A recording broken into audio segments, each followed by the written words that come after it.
Y'all going to the game tonight? Got men's baseball against the Shockers tonight. Gene Stevens was out there today. So, so wishing the men's baseball team good luck tonight against the Shock. While I'm on it, congratulate our women's softball team. They've been crushing it, 38-1 on the year, and going after another one. They're on their way. Women's gymnastics won their 5th national championship. Amazing. That was a lot of fun to watch, going to a couple of the gymnastics meets. So congratulations to them. And the men's gymnastics were national runner-up. What an amazing season for them as well. And then Audra and the women's tennis team just won their first ever Big 12 championship. So Champ U is living up to it, off to a great start with our spring sports, and really cool to be able to be back and be able to participate and watch some of the men's and women's teams compete. So 3 o'clock is coming, last padded day of the week. So we've had an amazing spring. Really just finished up little ice cream sundaes out there. We're making them go into an accountability run, and had the ice cream truck after we had a half scrimmage today, and really finished up in a great way. So our guys have accelerated through the finish line, have been very intentional and purposeful about just having the right mindset, not just showing up to practice, but being, again, very focused and intense. And I've seen just great improvement across the board. Some of it more incremental than others, but just seeing fundamentals improve, and just how to play the game, how to practice the right way, how to compete the right way, how to show up to meetings the right way, how to run on and off the field, how to stretch the right way, how to be a good teammate. Just been a lot of fun. How to respond. Been a lot of adversity. We've intentionally gone out of our way to put our guys in a lot of tough, strainful situations, and tried to, force them to pick one side or the other, and really put their backs against the wall numerous times throughout the spring, and to challenge them and see how they would respond. And so things are going to happen. Life happens. And ultimately we'll all be defined by how we respond, not by what happens to us. So been really, again, pleased with the maturity and the leadership development.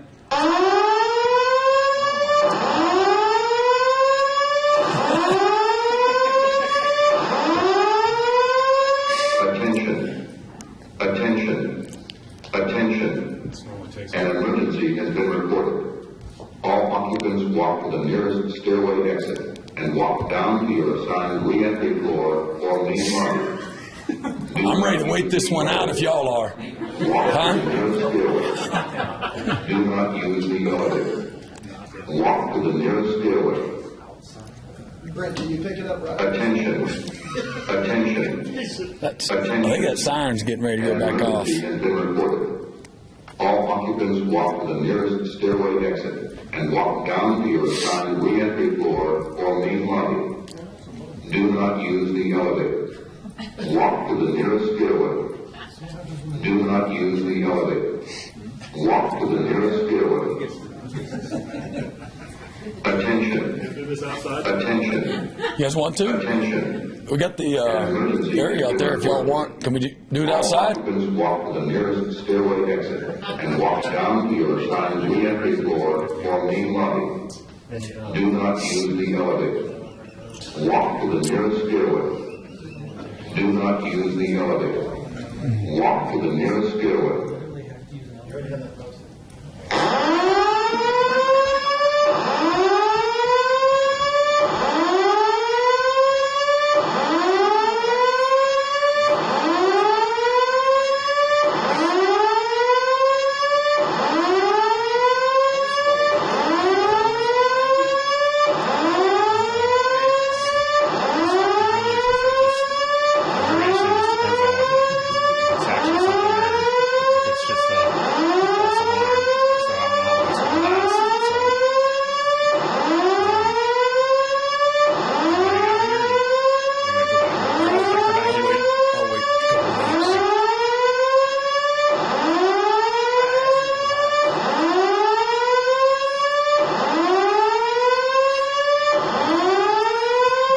Whose phone's this? I'm gonna scroll. Just scroll.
Smooth.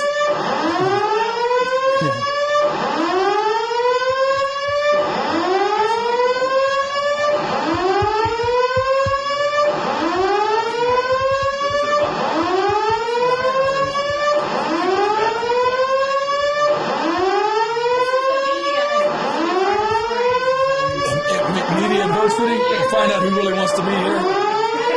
See how y'all respond.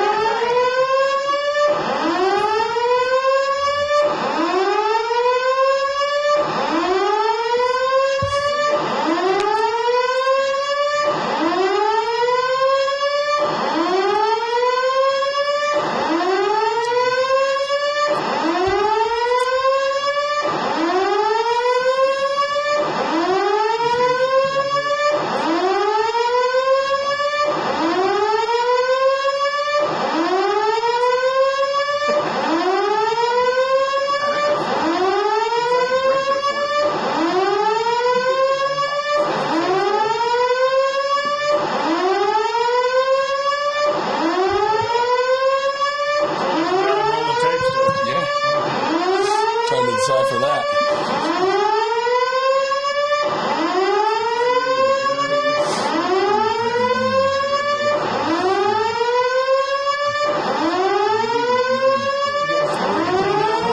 Yeah, look at the time.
All right. Hey, so let's start with questions now. Okay.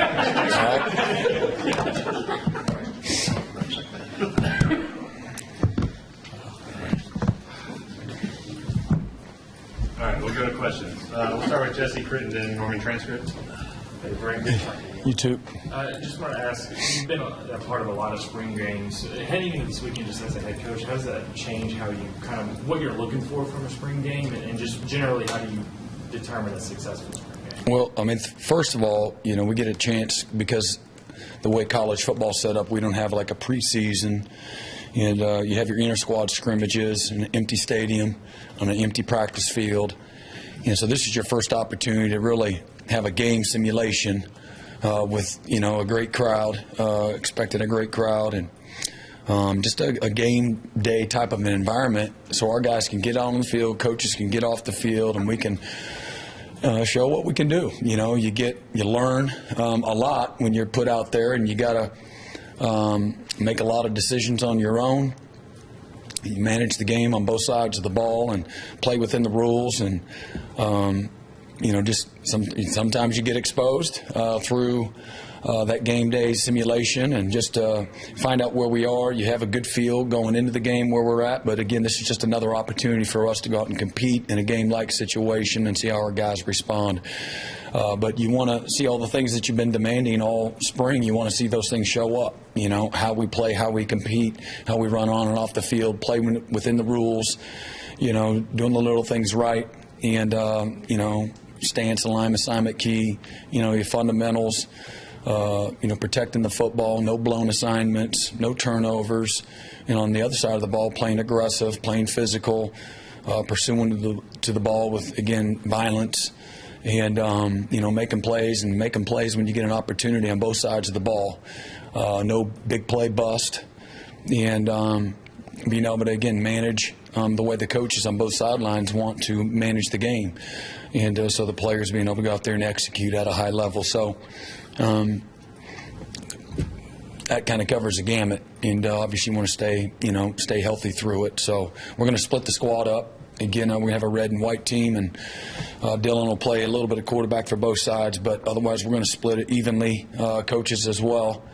And we'll name the head coaches here in another day as well, and we'll let the players know by Thursday who's on what team, and then we'll have it all juiced up on different sidelines. And I'm really excited about seeing all the former players, all the alumni. There's going to be a tremendous showing from them, and it makes this place really special. There's nowhere in college football that has the consistent alumni presence than the University of Oklahoma. And I've always known that from afar, and there's other schools that have good support, but this is uncommon, what we're about to see here this weekend. And a few guys were in there today. Tom Ward and Lane Johnson got a chance to speak to the team, woke up extra early, and got a chance to wake the boys up with some encouraging words. So that was really cool, again, for me.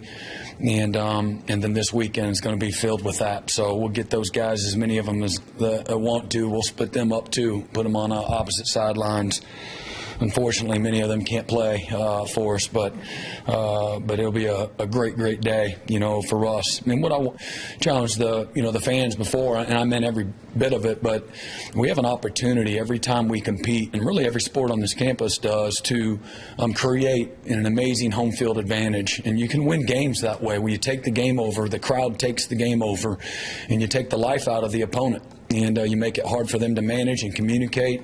You just suffocate them with energy and intensity and passion and noise, and yet it has a dramatic effect. And I just say that while we were at Clemson over the last decade, we had the best third down defense in all of college football over the 10 years, average, and number one in a bunch of categories. But that third down defense, when they got on the field in Death Valley in Clemson, South Carolina, it was a wrap, and it was deafening. And we get an opportunity to do that each and every game. There's a reason we've won, so much here at home. One of the best home records in all of college football over the last 20 years.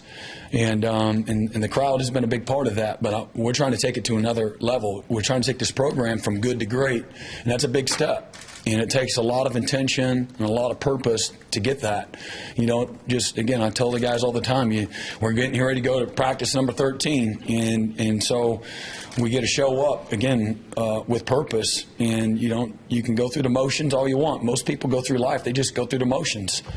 And they lose your way. And I want our small window that we have with these guys to be significant. And the fans have the same opportunity to make a significant impact on this program. And they do it by supporting and showing up and buying tickets and buying T-shirts and sweatshirts and flags and being prideful in their communities and supporting. We're not satisfied. The best of the best programs are always getting better. They're forward-thinking, they're progressive, they're innovative, and they're never satisfied. And Clemson's they're going out and building a brand new first ever NIL facility. They got a brand new football facility 5 years ago. Won a couple national championships, played in 4, and they're building a brand new NIL facility and 100 yards of wellness, an elite recovery, 100 yards of elite recovery.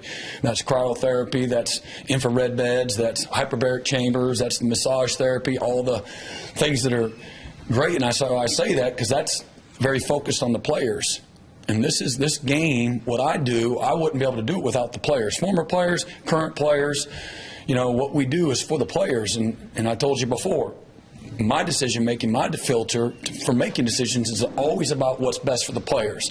Sometimes what's best for the players they don't like, but it's always about what's best for the players. So my expectation that we provide the best home field advantage in college football, that we have the best uniforms, that we have the best locker room, we have the best equipment, we have the best elite recovery, we have the best nutrition, we have the best strength and conditioning coaches, we have the best X's and O's in development, we have the best apartments, we have the best overall facility in college football.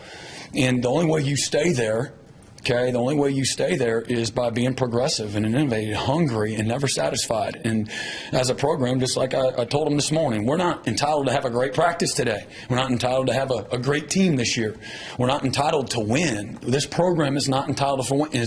And again, I know Coach Switzer said, we invented championships, and I get that. And we've won more than anybody for a long time. But we're not entitled to win in the future. And you got to put the work in. You got to put it in every day. And everybody has a part. And at every level, coaches, administrators, players, fans, supporters. And we got a lot of work to do. This campus and all these athletes, the football players' journey is no more important than the soccer players' on the women's team's journey, or the tennis player, or the baseball, or the softball, the gymnastics. It's not. I get where a lot of revenue comes from, but that doesn't make, those are people's children. Those are kids chasing their dreams, just like every one of our football players.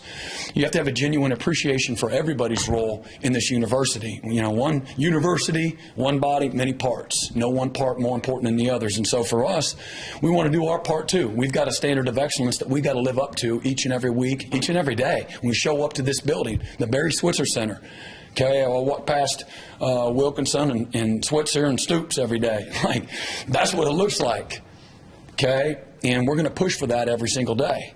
And so I just expect that same thing for everybody. Just again, show up and celebrate when we beat Texas, win a championship. You show up all the time. Win, lose, or draw. That's what loyalty is all about. And so we want to be the example of that. Again, I tell the players there's failure. You have to grow an intimate relationship with failure to be your best. And you can't just love it when it's good and it's easy and it's comfortable. And that's not where the real growth happens, and you got to love all of it. And so for us as a program, us as a university, us as an athletic department, we got to love all the teams the same way. And that's my charge, man. Why can't we support every other sport like we do football? And half of them you can show up out there and be outside the court or the fields and be for free. You can show up on the grass area and cheer them on. Our golf teams are doing outstanding. Just go down the list. It's really amazing. And that's a cool thing about Norman. It's an amazing college community. There's plenty of things to do. It's not in the middle of nowhere. You got Oklahoma City in that area. It's a beautiful area. You got Dallas an hour and a half away, and then you got Norman that's got great diversity. Got tremendous athletic teams and a very, very long history and tradition of winning at the highest level in so many sports. So everybody deserves the support. And so I'm just trying just a little bit more. We talk about 212, right? 212 is where the boiling water happens. I tell you, move a locomotive. At 211, that thing's sitting completely and totally still, won't go anywhere. But it needs just one more degree, a little bit more care, a little more, work a little more, love a little more, react a little more, just a little bit more, That makes a difference. And if everybody has that mindset, we'll all get where we want to go. But like I said, we're getting ready to go. Again, we're got to be great where your feet are, but we're transitioning. Our program is. And to be the best of the best, man, then everything does matter. Everything does count. And if people looked at that as a challenge, great. That's great. But I want, we have an opportunity to, again, create the most hostile, environment in all of college football. And that's what we want. And that's, I'm hopeful that for our players, because I know how hard they work. Man, I've been so proud of this group of guys and our coaches. The spirit of this team is, amazing. They just got something to them, a willingness to be led. They've just all had open hearts to receive criticism, have had tremendous awareness, and just total buy-in. And again, like I said, there's been plenty of guys. If you had this guy sleep in, or this guy, didn't succeed on a rep, that's all part of it. But our guys have showed up every day with a great mindset and a humility that's endearing, that's allowed us to coach them really hard and take them to places that they haven't been. And I asked them all to raise their hand. How many of y'all won a national championship? And nobody can raise a hand. And so, and who doesn't want to, like, that can be a goal. We have progressive, win we got to win our first one before we win that one, right? So we got our goals sitting in front of us, but to have a kind of season that we've never had, we've got to do things that we've never done, period. And that's kind of sometimes that's a scary place to go. You can't just keep doing what you have been doing. You'll continue to get the same results. So we got to change it up. But they know that. That's what's cool for me, to stand up in front of them every day as a leader, and to get that kind of buy-in, ownership, accountability, discipline, the toughness that it takes to show up that way every day. I don't take that for granted whatsoever. And what we do is hard, and to be good is really hard, but be consistent is so much harder. To be consistent is so much harder, and we want to be the model of consistency.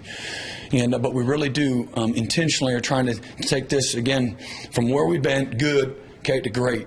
And we can sit here and say, oh, we got all these wins, because I'm sitting here promoting all these wins since 99 or 1940, whatever it is, and all these conference championships.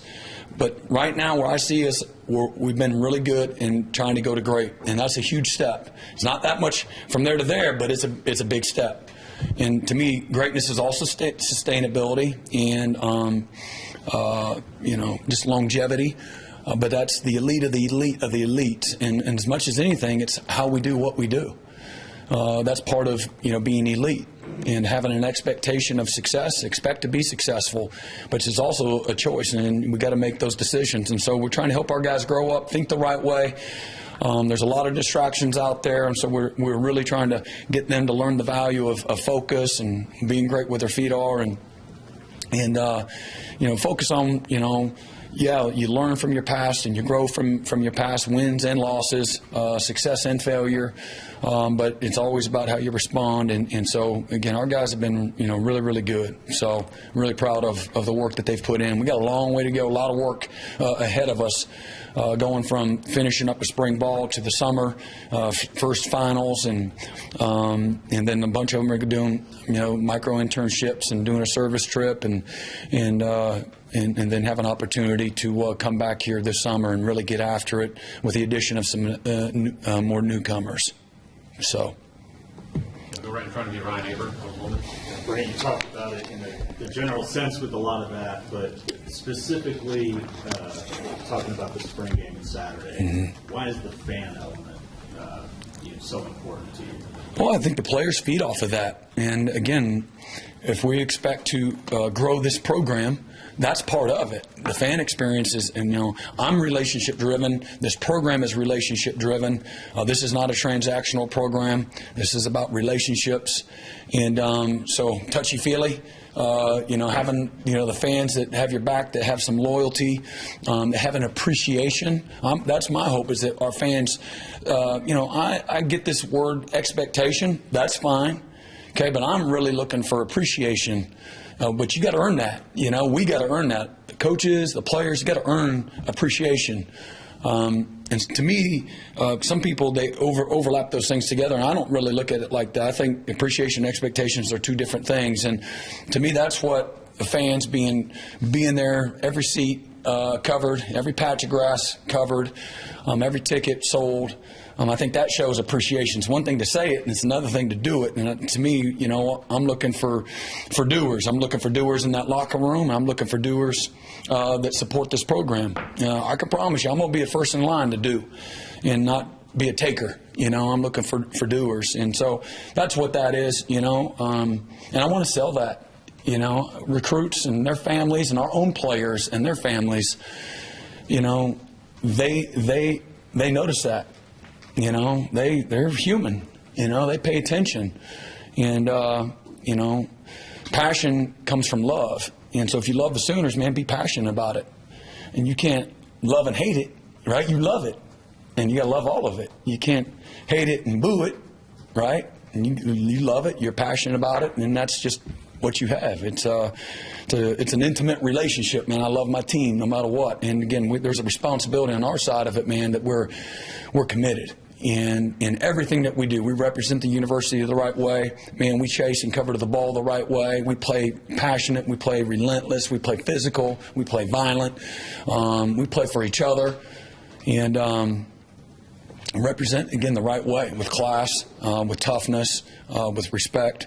And that's what I want people to appreciate and be thankful for. Left side, Eric Bailey, Tulsa World. Brent, I want to ask you just specific to the defense. How much growth have you seen from practice 1 to practice 14, 15? And then when you look at it, what is your expectation of this team as the foundation been set for the summer when you're not on the field, going to be on the field 20 hours a week in the fall? What are your expectations of them taking responsibility, accountability, to getting themselves better in that bridge between spring ball and fall? You know, I think that's critical. You know, I've seen the improvement. It's never as good as you want it. Like, there's still so much more improvement, but there's definitive improvement, whether it's physicality, whether it's, again, just playing with discipline. We had a scrimmage out here a few minutes ago, and there's plays that we play with discipline, and there's plays we didn't play with discipline. And so for us as a coach, we've got to be great teachers in putting those situations in front of them, get it corrected, and we're in that process. We're more consistent than what we were when we started, but not anywhere close to where we have to be by the time we get started at the beginning of the year. And then at the beginning of the year, my expectation is for us to, wherever we start against UTEP, we're going to look a lot different when we finish up the year against Oklahoma State. That's my expectation, that there's this gradual, and again, that doesn't mean it's never going to get bumpy, but we should improve. The best teams, the best units, the best players, they get better from the beginning of the year to the end. And so it's a developmental game. The more you play, the better you get. And even through, failure along the way. So we've been intentionally trying to prep our guys for what's right after this discretionary period in May, and what our expectations are from a player-led practices and mindset in the weight room. And it's just got to be the commitment. We're never going to be great as a program if our players aren't completely and totally committed to doing their best on and off the field. So those have got the excellence. It has to be a habit. And so that's everything counts. And so we've been really trying to foundationally get the roots of this program the right way. And that's been a work in progress, but definitive improvement there.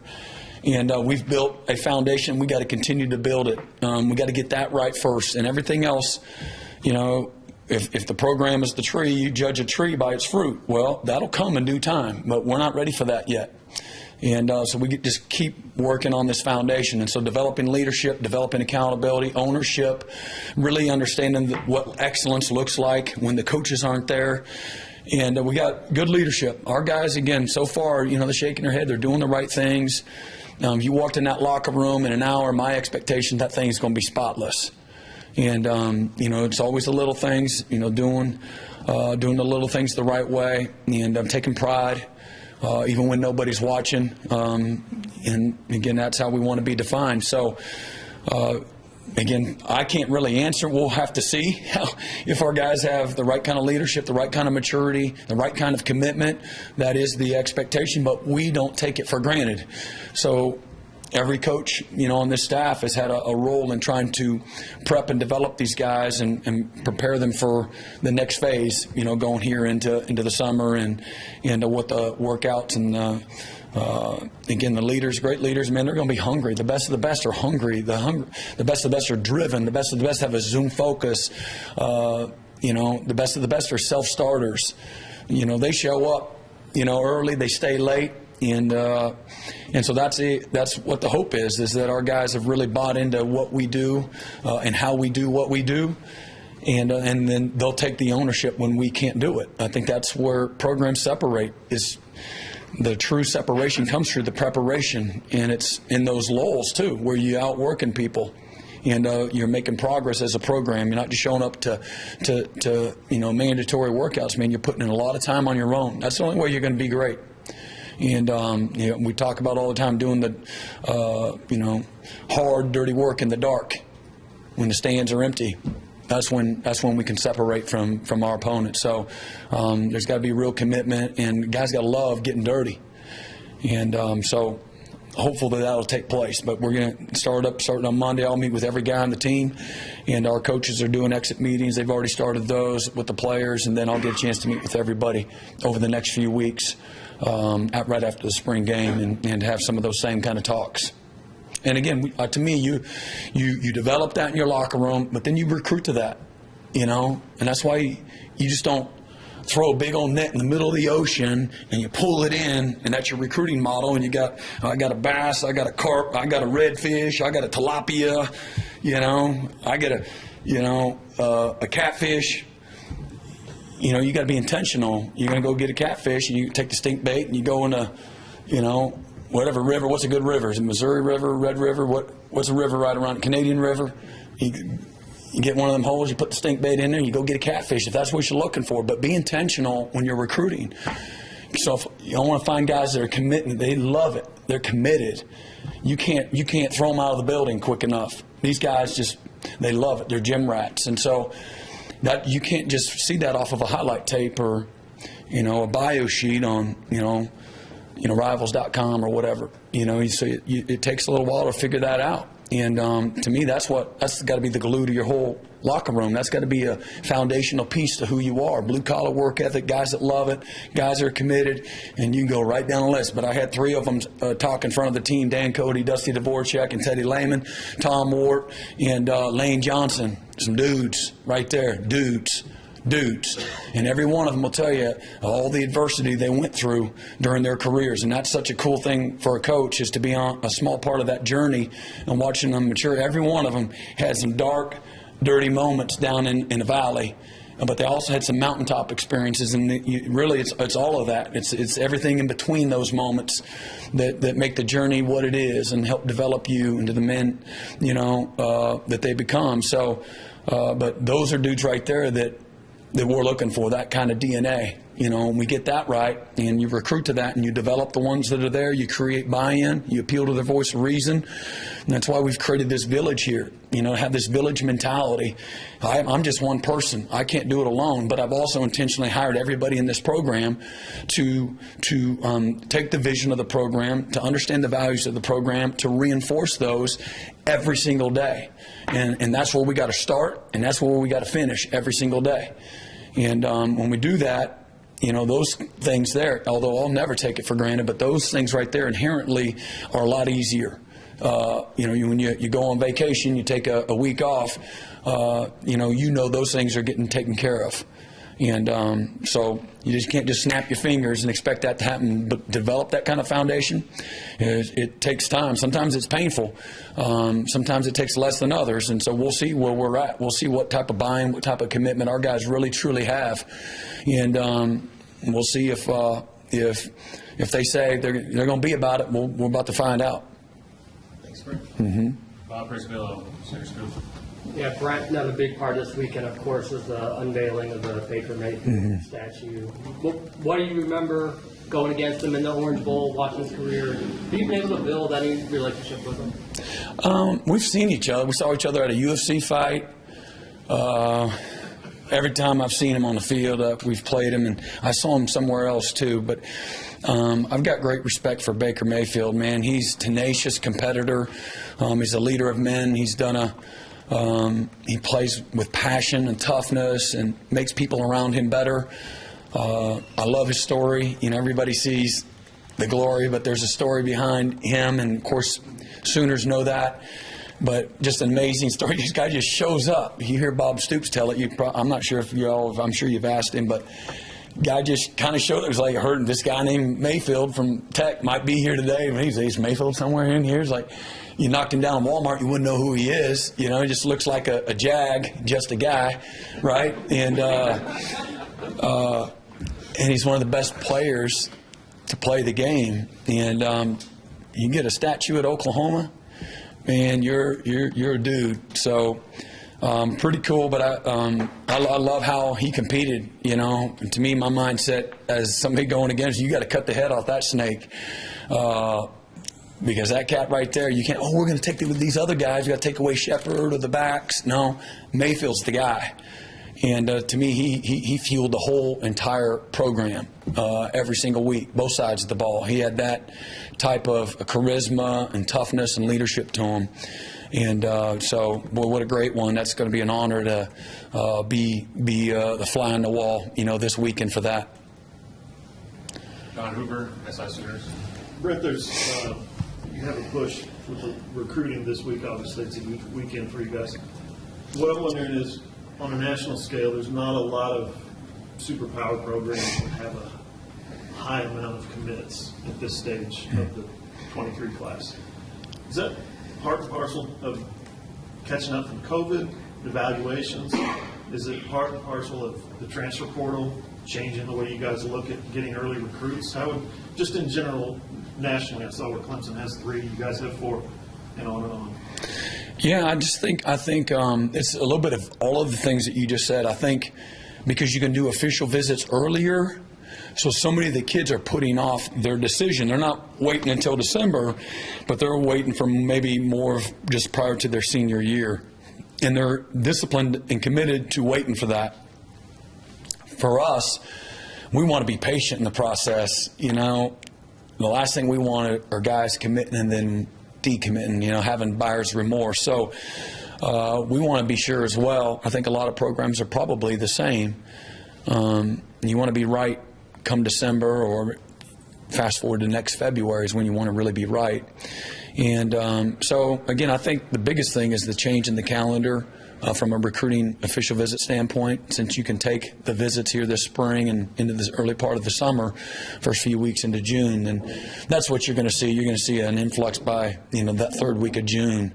Man, you're going to see commitments left and right, and then there'll be another small window in late July because it opens back up briefly before the dead period goes again in August. So that's what I think is the number one reason behind it all. And then kids, again, they've got spring sports. Basketball goes a little late, and then track starts up, and then trying to find time to get to a bunch of different spots unofficially, and then with the idea of, okay, I'm going to go see them once or twice, and I'm going to go back again for an official visit at some point in time here in the early part of the summer.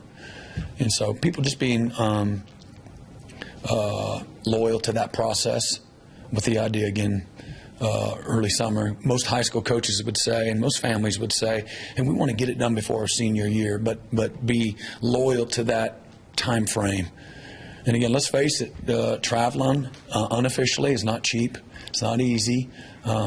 People have jobs and they have to go to work, and so kids are doing 7-on-7 and travel basketball and track, and just life is going on. So just getting kids on campus is an accomplishment. It's not an easy thing to do, and a lot of hard work goes into that. Has the portal taken the urgency? Well, I think that's a great point. The portal, people are not in as big of a hurry to push for the commitments, and because there's a safety valve, maybe a better solution to the needs on their roster. And that's not the only way, but I do think some people are committed to being a little bit more patient because of that. Thanks. Yeah. Coach, I know we had the alarm delay. It's 12:05. Are you good for a couple more? Yeah, a couple more. Let's go to Garen Emick, far right, Tulsa World. What's up, Garen? You too. The NFL draft, this is around the corner. I wanted to ask you, where do you view that in terms of importance as far as selling recruits, and has that changed since you were here the first time around a decade ago? Well, I think it's important that there's a history of development. That players coming from your program can be developed, that you can facilitate all of their dreams, and So having a proven track record of having guys drafted, whether it's at a position or on the team, I'll say this. To me, your team needs to be made up of a variety of players. Some of them, it's because the NFL is a measurable driven league. Okay, there's not many Hunter Renfros.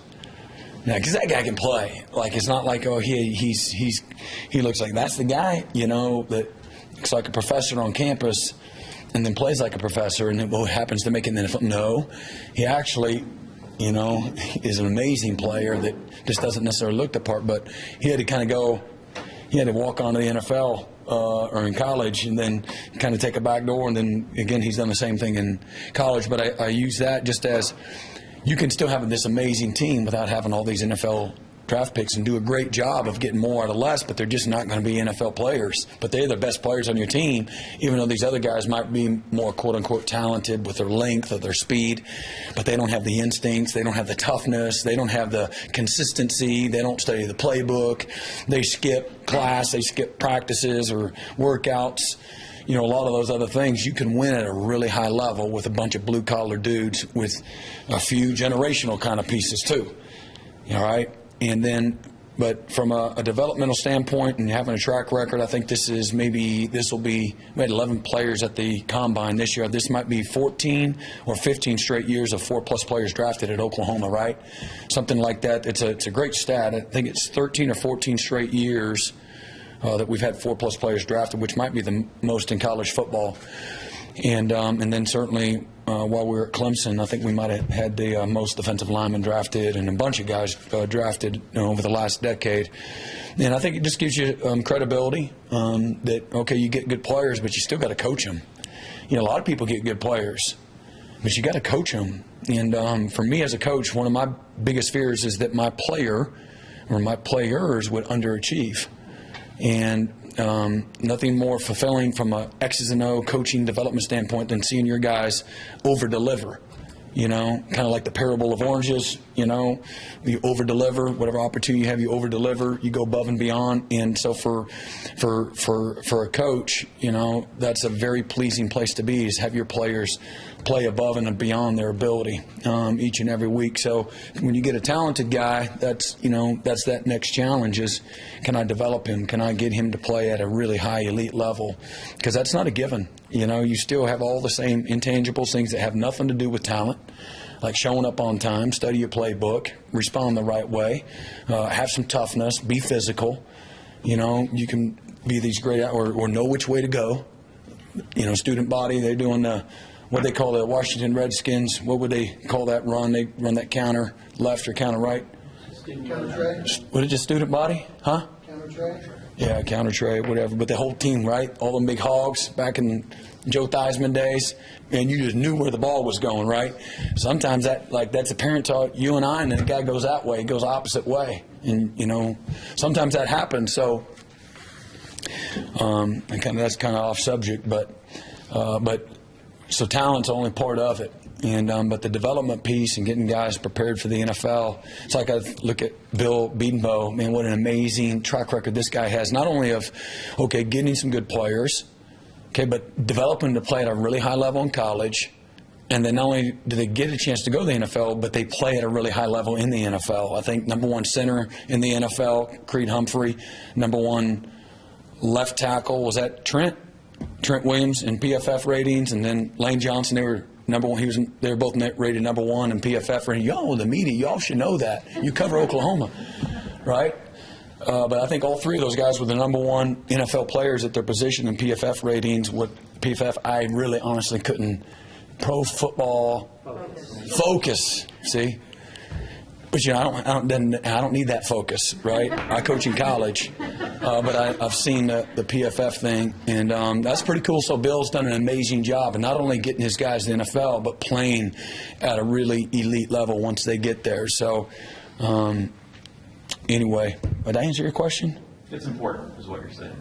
I think it's important, yeah, especially in a competitive arena that we're in. Trying to compete for the best of the best recruits. As important as it was 10 years ago, or about the same thing to recruit NFL draft. I think we would all agree the NFL draft has always been one of the coolest things to watch from home. I mean, for me, I'm a football junkie. I mean, I just love it, man. It's just my favorite part of it. And I certainly like to follow our own players or stuff like that. But I love watching people chase their dreams and just kind of, eat your popcorn and watching them chase their dreams and, and you feel the genuine intensity and the passion in the moments and the tears, all that, the hugs. It's pretty cool. It's a very raw, non-scripted, moment. So that's pretty cool. But yeah, it's incredibly important from a competitive and a recruiting standpoint to know that, again, if you go there, they're going to coach you and develop you, to become the best of the best and best version of yourself. Second row, Cliff Brunt, Associated Press. Yeah, Coach, we've talked quite a bit about leadership. We talked about Baker Mayfield and how you viewed him and his impact on this team. I would say that on last year's team, you would say that maybe Caleb Kelly was a dude, the kind of guy that people will bring back in 20, 30 years from now. You've been here for a short time, but you recognize what a leader is. You got some dudes here on the roster right now, some of those guys that are leaders that people are drawn towards. Who are some of those guys? That's a great question. And I think some of them are coming into their own, like as we speak. But obviously I'm going to start with the most obvious, and that's Dylan Gabriel. And at that position, that's a no-brainer. But Marvin Mims and Theo Weiss and Drake Stoops and number 0, these guys have been showing up. Raheem's been banged up, but McCade Mator, Daniel Parker, Braden Willis, those guys have just been dudes all spring. On defense, I love the buy-in from Ethan Downs and Reggie Grimes and Jonah Lalulu. Marcus Stripling is really, and he'll be the first to tell you, he's transforming right before our eyes. It's one of the coolest things ever. It'd be one thing you flash here and flash there. A lot of guys flash. It's easy. Have their little flash moment. How about showing up every day and changing your heart, changing how you think? You grow and mature physically, but you grow and mature, emotionally and spiritually too, and strengthen them and just give them a different set of eyes to look through and vision for the rest of their life, what they want it to look like. And I tell them all the time, you're building the life that you're going to live every day with your decisions and your choices. So be intentional about it. And don't worry about someday. You better focus on right here today. And so to see that leadership develop, right before our eyes with a guy like Strip. But everybody I've said to, you can see it like every day. They've been being about it. They're doers, not takers. They're doers. And but Jeffrey Johnson and Jordan Kelly, these guys have been showing up. Danny Stutzman, David Yu. They've been a lot of fun watching these guys. A guy like Shane Whittier, he's really starting to grow and mature, man. He's really taken off. I'm going to make some mamas mad. But Keyshawn Lawrence and Woody Washington and Billy Bowman, these guys have, and Justin Broyles, can't forget JB, and he's a passionate guy. We got to channel all that energy and emotion and work ethic. We got to channel it all the right way, to become a disciplined, leader. And because my man will call a dude out in a minute. I say, man, instead of calling him out, call him up. Call him up, call a man up. And try that and see if you get better results. You can't expect everybody to come up here and meet me where I'm at. I can't expect these players to meet me where I'm at as a coach. Like I've been there many times, over and back. I've been there. I got to meet them where they're at, and I got to bring them. Okay, I got to bring them with me. And so that's kind of been the challenge, for all those guys. But been really, really pleased. We've had that's a great question, and one that's still work in progress. And I've left plenty of guys off, but those are some guys that have really stood out from beginning, to end. You mentioned number 0, referring to Eric Ray. Yeah. Yeah. EG. Yep. Eric's been, he's been a pro from the moment that we got here. And he's been the model of what it looks like. So Eric's been a great competitor, and just he makes guys around better. He always has this positive, matter of fact quality to him. Just when he's calling somebody up, he's in their butt, and so it's fun to watch that happen. And if we're going to get where we want to go, it's got to be player driven. Coaches can demand it, and we will. We're going to demand it and coach it and teach it and foster it and nurture it. That's our job. And don't grow weary.